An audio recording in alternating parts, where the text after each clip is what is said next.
रामलला 500 वर्षों के बाद 22 जनवरी 24 को अयोध्या धाम में अपने स्वयं के मंदिर में विराजमान होंगे और रामलला के विराजमान होने के पूर्व एक बहुत शुभ कार्यक्रम की शुरुआत आज यहां अयोध्या से हो रही है, जिसमें उत्तर प्रदेश के सभी जनपदों में 3 से 6 वर्ष तक के बच्चों के लिए मिड डे मील की तर्ज पर गरम बना हुआ भोजन उन्हें वहां पर अलग अलग मेनू के आधार पर अलग अलग दिन परोसने के कार्य का शुभारंभ हो रहा है। इसके लिए विभाग को और सभी सहयोगी विभाग जो इस कार्यक्रम के साथ जुड़े हुए, बेसिक शिक्षा परिषद जुड़ा हुआ है, नगर विकास है, पंचायती राज है, ये सभी विभाग जो इस कार्यक्रम के साथ जुड़े हुए हैं, इन सबको हृदय से धन्यवाद देते हुए सभी लाभार्थियों को इसके लिए मैं बधाई देता हूं, अपनी शुभकामनाएं देता हूं। इसके साथ ही प्रदेश में किशोरी बालिकाओं, गर्भवती व धात्री महिलाओं के लिए भी जो विभिन्न प्रकार के कार्यक्रम केंद्र और राज्य सरकार के द्वारा संचालित हो रहे हैं, आंगनबाड़ी केंद्र का अपना स्वयं का भवन हो, एक साथ 3401 आंगनबाड़ी के केंद्रों का आज यहां पे शिलान्यास होने जा रहा है। अभी शिलान्यास हुआ है। साथ ही साथ आंगनबाड़ी केंद्रों है तो आंगनबाड़ी कार्यकर्तियों को पोषण भी, पढ़ाई भी के किट भी उपलब्ध करवाने के साथ ही आंगनबाड़ी केंद्र के लाभार्थियों को पोषण थाली वितरण के कार्यक्रम के साथ भी आज हम यहां पर जुड़े हैं। ये सभी प्रकार के कार्यक्रम प्रदेश के अंदर आदरणीय प्रधानमंत्री जी की मंशा के अनुरूप एक सुपोषित और स्वस्थ बालक एक सशक्त भारत का आधार बनेगा। उस सशक्त और विकसित भारत के लिए उसकी नींव रखने के लिए आज महिला और बाल विकास विभाग, बेसिक शिक्षा विभाग आज एक साथ अयोध्या धाम में पधारा है। इन सभी कार्यक्रमों का शुरुआत प्रदेश के सभी जनपदों में हो रहा है। प्रदेश भर के सभी आंगनबाड़ी कार्यकर्तियों को इस अवसर पर उनका अभिनंदन करते हुए, सभी लाभार्थियों बच्चों के प्रति अपनी शुभकामना देते हुए आज मैं इस अवसर पर दोनों दिनों सभी विभागों को इस कार्य के लिए हृदय से धन्यवाद देता हूं कि प्रदेश में लगभग 1,90,000 आंगनबाड़ी केंद्र संचालित हैं, जिनमें 2 करोड़ से अधिक लाभार्थी इन सभी आंगनबाड़ी केंद्रों में पंजीकृत हैं। इन सभी केंद्रों में जो 6 प्रकार की सेवाएं हैं, अनुपूरक पुष्टाहार है, सादा पूर्व शिक्षा का है, स्वास्थ्य जांच का है, संदर्भन सेवाओं का है, टीकाकरण का है, पोषण एवं स्वास्थ्य शिक्षा, ये सभी कार्यक्रम वहां पर पहले से संचालित हो रही है। इन सभी योजनाओं को ध्यान में रख करके ये पहली बार हम लोग प्रदेश में कर रहे हैं कि 3 से 6 वर्ष तक के बच्चों को, जिनमें 80 लाख ऐसे बच्चे हैं जो पंजीकृत किए गए हैं, उन्हें हार्ड कुक मील उपलब्ध कराने के कार्य का जहां पे हम शुभारंभ कर रहे हैं। और ये मेरा सौभाग्य है कि रामलला के अपने धाम में विराजमान होने के पूर्व आज मैंने इन बच्चों को यहाँ पर इस योजना के साथ जोड़ा है।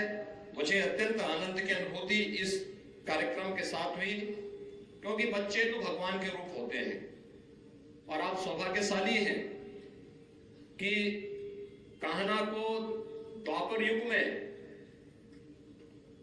यशोदा मैया ने बचपन में उनको पाला होगा, पोसा होगा। आज तो आपको ऐसे सैकड़ों कान्हाओं को उनकी सेवा करने का, उनके पोषण करने का, उनको स्वस्थ रखने का और सशक्त भारत की आधारशिला को मजबूत रखने का सौभाग्य प्राप्त हो रहा है। इसको हम सबको एक अवसर मानना चाहिए और ईश्वर के द्वारा प्रदत्त इस अवसर का हम लोगों को लाभ लेकर के इस कार्यक्रम को सफलता की नई ऊंचाइयों तक पहुंचाने के कार्यक्रम के साथ भी जोड़ना चाहिए। तो विभिन्न कार्यक्रम यहां पर प्रारंभ किए गए हैं, वे सभी के बहुत बेहतर परिणाम भी सामने आ रहे हैं। जैसे पिछले 6 वर्ष के अंदर जो कार्यक्रम प्रदेश भर में प्रारंभ हुए हैं, आज उसका परिणाम क्या है। इस दौरान हम लोगों ने काफी रिफॉर्म भी किए हैं। पहले पोषाहार की जो योजना थी, इसके बारे में बहुत सारे प्रश्न खड़े होते थे। आज यहां पे प्रदेश ने महिला स्वयंसेवी समूह के माध्यम से जगह जगह पोषाहार के हर विकास खंडों में उसके प्लांट स्थापित किए हैं और उसके परिणाम भी सामने आए हैं। आज एक नई योजना इसके माध्यम से हम प्रारंभ कर रहे हैं और इन सभी योजनाओं को जब हम एक साथ जोड़ करके देखते हैं तो परिणाम हम सबके सामने आते हैं कि राष्ट्रीय स्वास्थ्य परिवार कल्याण और स्वास्थ्य सर्वे का जो 2015-16 के सर्वे हैं, अगर हम उनको 19 और 21 के बीच के स्तर पर देखेंगे तो आपको लगेगा कि वास्तव में आपके द्वारा किए गए प्रयास के अच्छे परिणाम सामने आ रहे हैं। भारत सरकार इस दिशा में निरंतर इनका परीक्षण करती है, सर्वे करती है और फिर उनके परिणाम भी घोषित करती है। जो गत परिणाम है 15-16 की तुलना में 19 से 21 के बीच के, वह काफी उसमें सुधार हुआ है और मेरा अनुमान है कि 23 और 24 के बीच के जब परिणाम आएंगे तो हम नेशनल एवरेज से भी आगे हमें ले जाने में इसमें मदद मिलेगी। खासतौर पर बच्चों में एनीमिया में के स्तर में 5.1% का सुधार, स्टंटिंग में 6.6% का सुधार, यानी उसकी जो हाइट है, अल्प वजन में 7.4% का सुधार, सूखापन में 0.6% का सुधार। ये सभी जहां इन पिछले 4 वर्षों के दौरान देखने को मिले, कल्प के अंतर्गत हम लोगों ने आंगनबाड़ी केंद्रों में, जैसे बेसिक शिक्षा परिषद के स्कूलों में हम लोगों ने मिशन कायाकल्प के माध्यम से बेहतरीन सुविधाएं उपलब्ध करवाने का कार्य किया है। मुझे बेसिक शिक्षा परिषद के कई विद्यालयों में जाने का अवसर प्राप्त हुआ। 2015-16 की तुलना में जब हम लोग इसकी तुलना आज के स्तर पर करते हैं तो इसमें छात्रों की संख्या में भी बढ़ोतरी हुई है। वहां पर शिक्षा के स्तर में भी काफी सुधार हुआ है और साथ ही साथ वहां की जो बुनियादी सुविधाएं हैं, लगभग हर विद्यालय में टॉयलेट की 2 बालक और बालिकाओं के लिए टॉयलेट बने हैं, शुद्ध पेयजल उपलब्ध करवाने की कार्रवाई हुई है, स्मार्ट क्लास अधिकतर विद्यालयों में उपलब्ध करवाए जा चुके हैं। बच्चों को वहां पर हम लोग न केवल यूनिफॉर्म उपलब्ध करा रहे हैं बल्कि जूता मोजा भी उपलब्ध करा रहे हैं, स्वेटर भी उपलब्ध करा रहे हैं और मिड डे मील की क्वालिटी में भी पहले की तुलना में काफी सुधार उन सभी क्षेत्रों में देखने को मिला है। ये जो कार्यक्रम है, इसी तर्ज पर हम आंगनबाड़ी केंद्रों को भी बना सके। बहुत सारी जगह आंगनबाड़ी केंद्रों के लिए विकास प्राधिकरण ने लैंड भी उपलब्ध कराई और भवन निर्माण का कार्य भी वो कर रहे हैं। बहुत सारी जगह नगर विकास विभाग इस मामले में योगदान दे रहा है, कुछ जगह पंचायती राज विभाग ने भी इसमें योगदान दिया है और आज मुझे बताते हुए प्रसन्नता है कि हम लोग यहां पर एक साथ 3,400 एक आंगनबाड़ी केंद्रों पर जिनकी लागत 402 करोड़ रुपए है, इनके शिलान्यास को भी हम एक साथ करने जा रहे हैं, जिनके माध्यम से ये आंगनबाड़ी केंद्रों के अपने भवन, स्वयं के भवन उपलब्ध होंगे। कि हम लोग अंतर विभागीय समन्वय के माध्यम से हम लोगों को इन कार्यक्रमों को आगे बढ़ाने का कार्य करना चाहिए। तेजी के साथ जितनी जल्दी हो सके हर आंगनबाड़ी केंद्र का अपना भवन, स्वयं का भवन हो, वह बुनियादी सुविधाओं से आच्छादित हो, वहां पर एक उत्तम वातावरण उन बच्चों के लिए जो 3 से 6 वर्ष के बच्चे वहां पर आते हैं उनके लिए मिले, और प्री प्राइमरी के रूप में हम इन केंद्रों को वहां पर तेजी के साथ आगे बढ़ाने का कार्य कर सकेंगे। यह हम लोगों का जोर होना चाहिए। मिशन मोड पर अगर हम इन कार्यक्रमों को आगे बढ़ाएंगे तो इसके बेहतर परिणाम भी हम सबके सामने आएंगे। आज प्रधानमंत्री जी का भी इसमें काफी जोर है। आपने देखा होगा कि अलग अलग कार्यक्रमों के माध्यम से उन्होंने बचपन को बचाने के लिए, भारत के बचपन को बचाने के लिए जो विभिन्न प्रकार के कार्यक्रम प्रारंभ किए हैं, वह आज सार्थक रूप लेता हुआ दिखाई दे रहा है। हम सबके सामने आते हैं। मैं तो अक्सर इस बात को देखता हूं, जिस ताकत को हम लोगों ने पहली बार महसूस किया कि हमारे उत्तर प्रदेश में इंसेफ्लाइटिस के बहुत सारे मामले आते थे। लगभग 1200 से 1500 बच्चों की मौत प्रतिवर्ष होती थी। मैं पूर्वी उत्तर प्रदेश में अक्सर इस बात को देखता था कि मध्य जुलाई से लेकर के मध्य नवंबर तक मौतों का जो सिलसिला प्रारंभ होता था, लोग भयभीत रहते थे। इस दौरान हमारे पर्व और त्योहार भी पड़ते हैं। पर्व और त्योहारों की उत्साह और उमंग लोगों में कमजोर पड़ जाती थी। पता नहीं कौन बच्चा इस बीमारी की चपेट में आ जाए।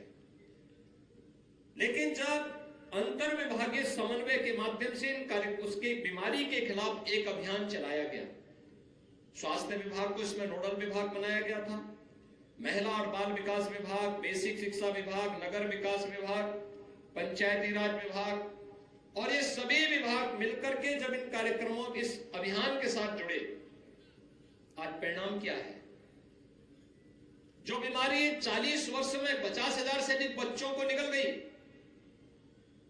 उस बीमारी को मात्र 4 वर्ष में हम लोगों ने नियंत्रित कर दिया।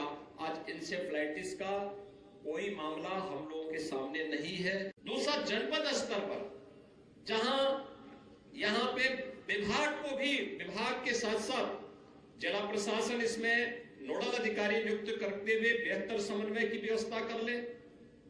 आज तो हर आंगनबाड़ी कार्यकर्त्री को एक स्मार्टफोन भी उपलब्ध करवाया गया है। अपनी प्रतिदिन की गतिविधि को वो उसके माध्यम से अपलोड करती हुई दिखाई देगी, तो उसके परिणाम हम सबके सामने आएंगे और जो रिजल्ट आएगा यही आपकी उपलब्धि होगी आज के दिन पर। क्योंकि केंद्र और राज्य दोनों सरकारें अपने अपने स्तर पर सर्वे करती हैं और सर्वे में रिपोर्ट लेती है। यह आवश्यक नहीं कि हम आंगनबाड़ी केंद्र में जाकर के ही अपनी रिपोर्ट लें।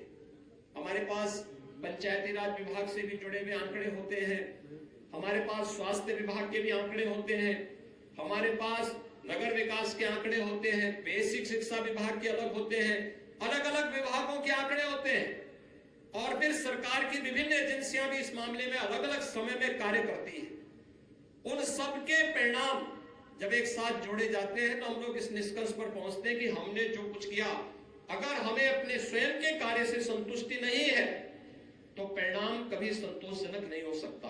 कि हम जो कार्य कर रहे हैं इसके परिणाम भी बेहतर होंगे और उस परिणाम को लाने की स्वयं की जिम्मेदारी मेरी होनी चाहिए। आज यह कार्य यहां पर हम लोगों को एक बार फिर से लेके चलना है कि प्रदेश के सभी 75 के 75 जनपदों में हार्ट को मील का जियो योजना प्रारंभ हुई है। 3 से 6 वर्ष के बच्चे के लिए जहां हमें इसे प्रभावी बनाना है, वहीं जो राष्ट्रीय शिक्षा नीति का नया प्रारूप आया है, प्री प्राइमरी के रूप में हम लोग आंगनबाड़ी केंद्रों को भी तेजी के साथ आगे बढ़ाने में अपना योगदान दे सकेंगे। तो याद रखना, यह उस बच्चे की नींव को हम उतना ही मजबूत करने में सफल होंगे। आज के इस अवसर पर जहां इन सभी कार्यक्रमों के लिए मैं महिला और बाल विकास विभाग को इन सभी योजनाओं के लिए हृदय से बधाई देता हूं। पुलिस लाइन में ज्यादातर में बन चुके हैं, यही हम हर थाना स्तर पर भी पुलिस कार्मिकों के लिए, क्योंकि जब हम लोग पहले देखते थे उनके जो बंकर होते थे, जो बैरक होते थे, बहुत ही जर्जर हालत में थे। मुझे एक बार लखनऊ में भी जाने का अवसर प्राप्त हुआ था। उनके जो बैरक में मैं गया था तो मैं देख रहा था कि पूरी छत टूटी हुई थी। तो एक पुलिसकर्मी वहां एक टूटी हुई चारपाई में लेटा हुआ था। मैं अचानक वहां घुसा, वो बेचारा आंखें मलने लग गया। उसको आश्चर्य हो रहा था कि मैं सही उसके सामने हूं या सपने में वो सामने आया हूं। तो आंखें ऐसे खोला, मैंने कहा नहीं मैं ही हूं। मैंने कहा क्या देख रहे हो भाई? वो देखता क्या, वो दिन में उसको पूरे जो है ऊपर आसमान, खुला आसमान दिखाई दे रहा था। उसी दिन हम लोगों ने निर्णय लिया था कि पुलिस कार्मिकों के लिए, जिनके माध्यम से बेहतर सुरक्षा का वातावरण प्राप्त होता है, हम लोग प्रदेश के अंदर हर पुलिस लाइन में, हर थाना में और जहां भी पुलिस कार्मिक सेवा करते हैं वहां पर अवस्थापना सुविधाओं को देंगे। आज अयोध्या की इस रिजर्व पुलिस लाइन में यह 2 G+12 की 2 आवासीय सुविधाओं से युक्त भवन बनकर के तैयार हुए हैं। इनका लोकार्पण का कार्यक्रम हो रहा है। मैं इसके लिए सभी पुलिस कार्मिकों को और यहाँ पे निवासरत पुलिस कार्मिकों को भी हृदय से बधाई देता हूं।